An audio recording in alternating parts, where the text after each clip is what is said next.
Hi, this is the Voice Explainer. Today I'll be explaining the movie named Tucker and Dale vs. Evil.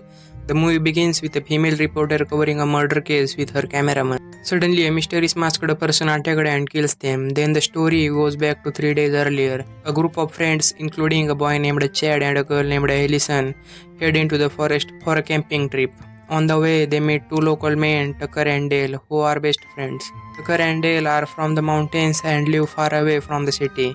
They have just about an old broken down cabin in the woods and are heading there to fix it up.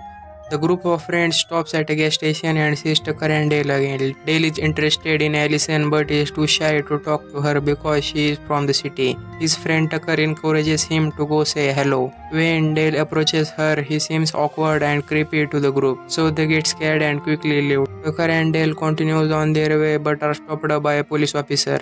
The officer warns them that the area is cursed and full of danger. Ignoring the warning, they arrive at a cabin which is full of strange things like old newspaper clipping, but they don't pay much attention and starts fix it up. Meanwhile, the group of friends sets up camp in the forest. Chad tells a scary story about a massacre that happened there 20 years ago. According to him, villagers killed a group of campers for fun, and only one girl survived. The story frightens everyone even more. Later, the group goes swimming in the nearby lake. Tucker and Dale are fishing at a distance when they see Allison standing on a rock.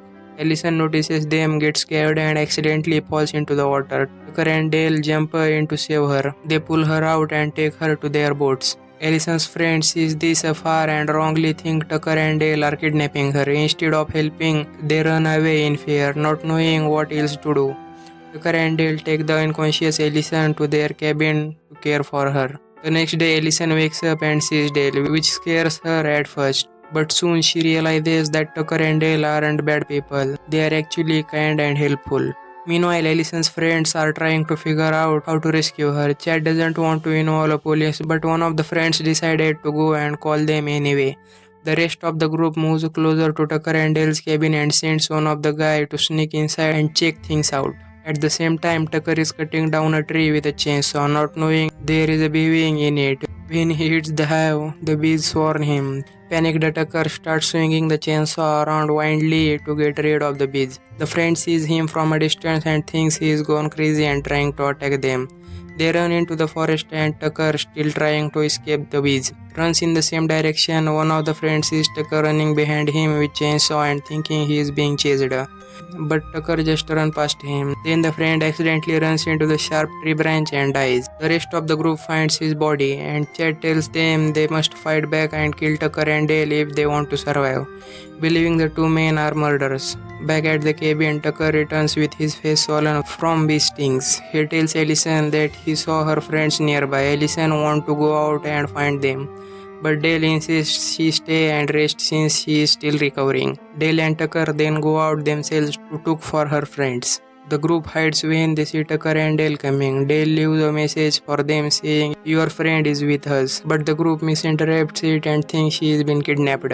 They return to spy on the cabin again and see Tucker and Dale digging, which raises more suspicious. Allison starts helping Tucker and Dale with digging near the cabin, but her friend sees his and assumes she is being forced to dig her own grave.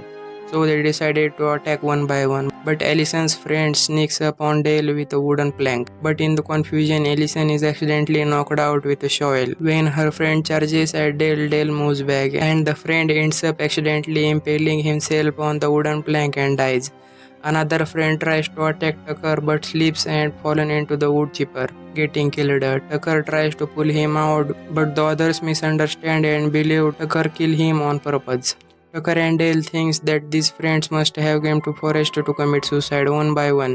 Since everything seems so accidental, they are afraid to call the police, worried they will be blamed despite being innocent. While they are dragging the body out of the wood chipper, one of Allison's friends arrives with a police officer.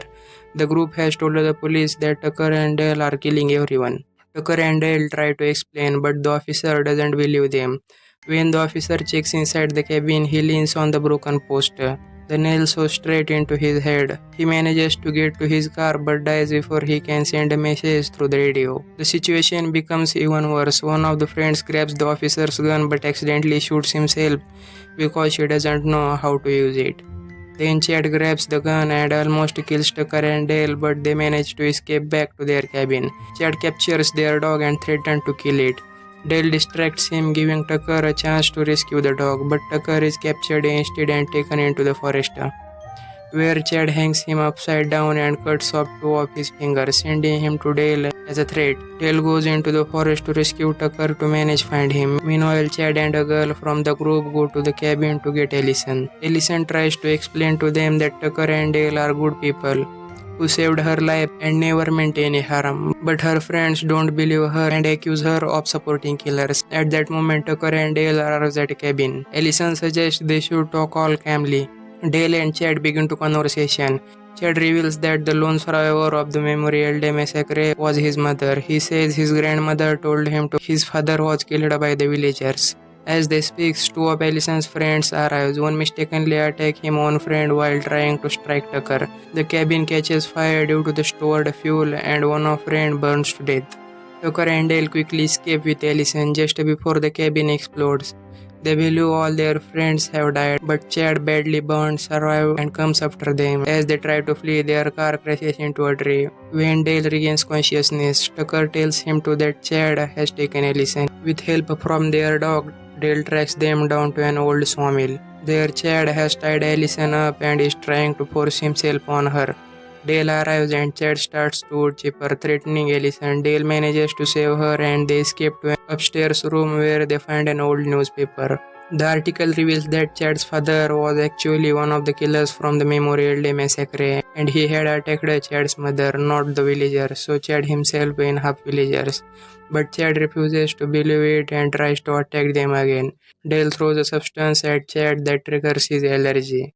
Chad falls from the height seemingly dead. The police arrives and assume that group of friends died by suicide and the killer also perished. Later, the same reporter and cameraman from the beginning show up to cover the scene. Suddenly, Chad reappears. He is still alive. Meanwhile, Tucker is recovering in a hospital with his fingers reattached.